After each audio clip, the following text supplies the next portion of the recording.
Bonjour à tous. Alors, non seulement directeur d'établissement, mais aussi directeur du pôle gérontologique. Donc, je supervise 11 EHPAD sur le département de l'Isère et je connais parfaitement les difficultés que nous avons rencontrées depuis mars 2020, début de cette pandémie, et les difficultés qu'ont rencontrées à la fois les résidents d'EHPAD, les familles, mais également le personnel qui accompagnait tous les résidents dans les EHPAD.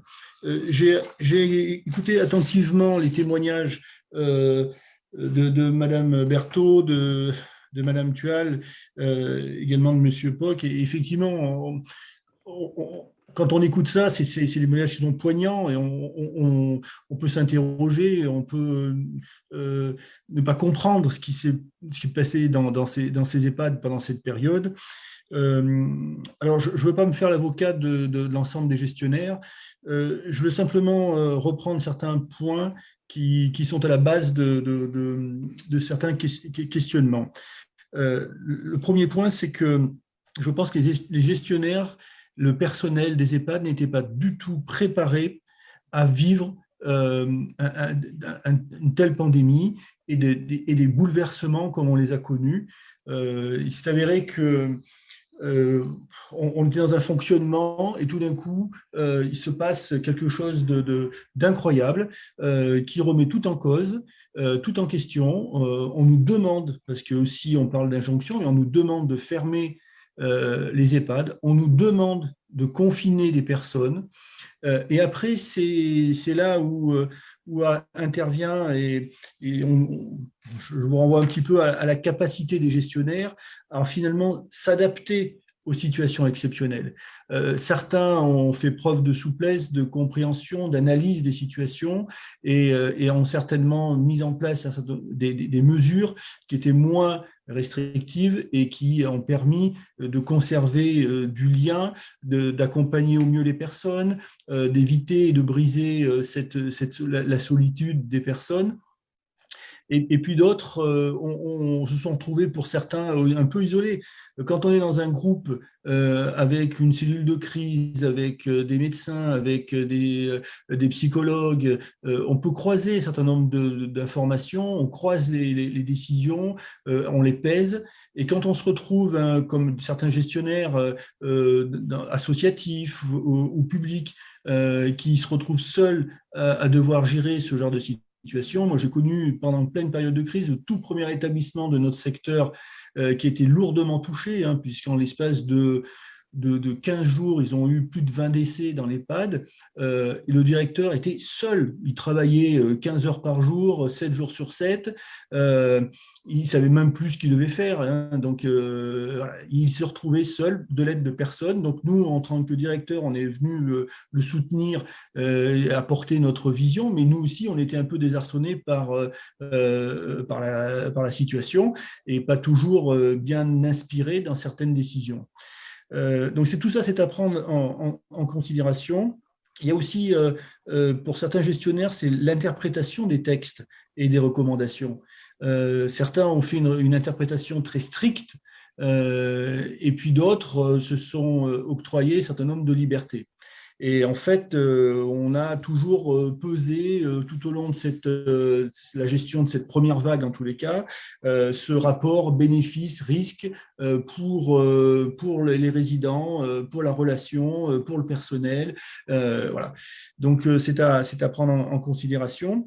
Avant d'aborder ce qui s'est vraiment passé à l'intérieur des établissements, il y a aussi, on parlait tout à l'heure de responsabilité.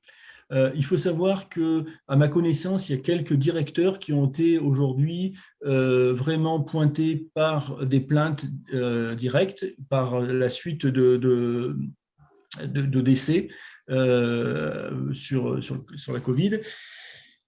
Et quand je discute, moi, avec ces directeurs, quand ils sont face à un juge d'instruction, quand ils sont face au service de police ou de gendarmerie, les questions, elles sont simples. C'est-à-dire, est-ce que vous avez respecté scrupuleusement les textes et les recommandations?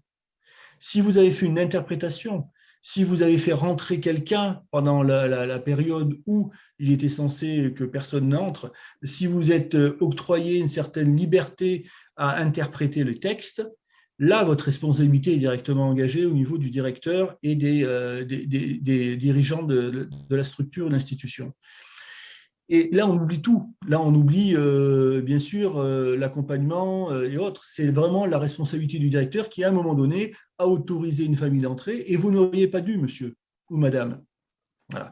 Donc, cette responsabilité, quand elle est pointée du doigt, ça veut dire que les gestionnaires qui sont mis face à un juge, face au service de police, si vous avez fait un écart, eh ben, il va falloir s'expliquer. Et là, pour le coup, la responsabilité est engagée. Alors, ça ne veut pas dire que, ou laisser entendre qu'on doit laisser les situations qui ont été décrites tout à l'heure. C'est assez inhumain d'entendre ce qu'on a entendu. Pour autant, à un moment donné, le gestionnaire s'est retrouvé face à ses obligations de devoir respecter un certain nombre de consignes et de recommandations. Pour autant, on a fait face à des situations, comme vous l'avez entendu, exceptionnelles, des personnes qui ont été confinées. Alors, dans les établissements, on a connu un peu de tout. On a connu des établissements qui ont laissé effectivement les portes ouvertes dans les couloirs, qui ont lancé des animations dans les couloirs, qui ont lancé des animations à l'extérieur pour que les résidents puissent, depuis les fenêtres, voir un semblant de vie, organiser au maximum des appels téléphoniques, des visioconférences, ouverts sur des pages Facebook pour montrer aux familles ce qui se passait quand même dans l'établissement, parce qu'il s'est passé quand même des événements. Moi, j'ai des exemples en tête où il y avait eu des journées, des après-midi crêpes, un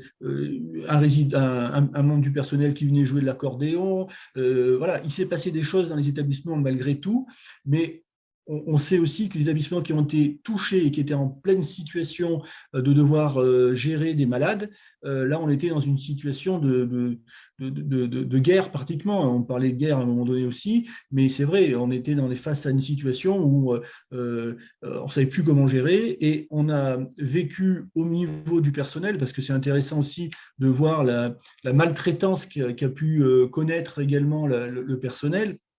Le personnel s'est retrouvé aussi face à une situation exceptionnelle, à devoir être dévoué, à ne pas savoir et ne pas comprendre comment le virus circulait. Pour certains ou certaines, à prendre conscience qu'elles étaient certainement le vecteur de la transmission de la maladie, même si on respectait les consignes d'hygiène, si on respectait les distanciations, mais malgré tout, le virus continue à circuler dans les EHPAD, et donc le personnel a été très marqué psychologiquement par le quotidien qu'il vivait. J'ai vécu, moi, un EHPAD touché et lourdement touché sur un établissement. J'ai vu des gens prier dans les coins. J'ai vu des professionnels qui avaient plutôt en fin de carrière, donc des gens expérimentés, qui pleuraient. J'ai entendu des personnels qui m'ont dit qu'après coup, qu'ils s'appelaient le soir au téléphone pour s'encourager, pour tenir le coup, parce qu'ils savaient qu'on devait être tous mobilisés pour vaincre cet épisode douloureux. Voilà, donc on a connu des épisodes très marquants. Et finalement, ce qui se passe aujourd'hui, un an après, un peu plus d'un an après la première vague, nous enregistrons, nous, sur notre secteur, énormément de démissions du personnel soignant, des gens qui n'arrivent plus à rebondir, des gens qui se remettent en question par rapport à leur engagement professionnel, par rapport au sens qu'ils avaient donné sur l'accompagnement d'une personne. Et on a aussi des demandes de rupture conventionnelle. Donc, on s'aperçoit que sur notre secteur qui est déjà sinistré sur le plan des ressources humaines et du recrutement, et on a maintenant des professionnels qui nous lâchent parce qu'elles ne se retrouvent plus du tout dans ce métier et les difficultés qu'elles ont rencontrées au travers de cette pandémie. Donc ça, c'était important. L'autre point que nous avons relevé, ça concerne la relation avec les familles. Il s'avérait que nous avons repéré une perte de confiance qui s'est installée très fortement parce que les familles ont été, comme vous le savez, éloignées, écartées de la vie de l'établissement et certains se posent et se sont posés des questions à juste titre dans certains EHPAD. Et cette perte de confiance, elle s'est installée, elle s'est généralisée. J'ai discuté récemment avec les services du conseil départemental, où ils ont eux aussi pointé ce phénomène. Et donc, l'enjeu aujourd'hui qui nous importe, c'est de pouvoir reconquérir cette confiance, de rebâtir ces liens avec les familles qui ont été vraiment distendus. On sent des personnes aussi dans une frustration forcément, mais beaucoup plus dans la suspicion, à se poser des questions. Est-ce que vous faites bien ça? Est-ce que vous avez bien fait ci? Voilà. Alors que ces relations-là, auparavant, elles étaient plutôt fluides dans certains établissements. Aujourd'hui, on sent ces relations beaucoup plus tendues. Et ça, c'est une des conséquences de l'épisode d'éloignement que nous avons connu dans les EHPAD. Après, nous avons bien sûr les résidents qui ont été, eux, marqués par cette distance, le fait de ne plus pouvoir rencontrer et de suivre les relations avec leurs proches. Tout à l'heure, on parlait d'un syndrome de glissement. Nous l'avons connu dans pratiquement l'ensemble des EHPAD, surtout sur la première vague. Nous avons assez, parce qu'on avait la chance, nous, de faire des comités de direction 2-3 fois par semaine avec l'ensemble des directeurs, et ça a été pointé assez rapidement, où on avait des personnes qui refusaient de s'alimenter, qui refusaient les contacts avec le personnel, qui s'isolaient vraiment dans leur chambre sans pouvoir communiquer. Et nous avons assez rapidement alerté notre fédération nationale et qui, elle, a pu avoir accès directement à l'exécutif pour dénoncer la situation. Et c'est vrai que, je ne sais pas si c'est nous ou si d'autres aussi ont participé, mais assez rapidement, le confinement a été levé derrière. Nous avons, sur les 11 EHPAD, on avait pointé pratiquement pour chacun une dizaine de résidents qui étaient dans cette situation. À ma connaissance, on n'a pas enregistré de décès liés directement au syndrome de glissement, mais on a senti des personnes qui étaient très fortement touchées sur cette période-là. Et il a fallu du temps après pour que ces personnes reprennent goût à la vie, reprennent goût au plaisir des échanges et de s'alimenter. Voilà ce que je pouvais dire assez rapidement sur ce que nous avons vécu.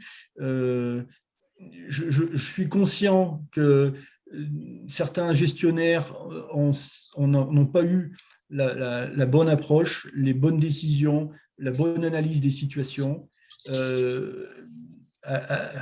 Pour leur défense aujourd'hui, c'est dire que certainement ces gestionnaires n'étaient pas suffisamment préparés à vivre ce cataclysme. Et c'est vrai que la deuxième vague, la troisième vague a été abordée avec beaucoup plus de sérénité que la toute première, où on a vraiment contraint les personnes à s'isoler et à mettre de la distance entre les familles et les résidents.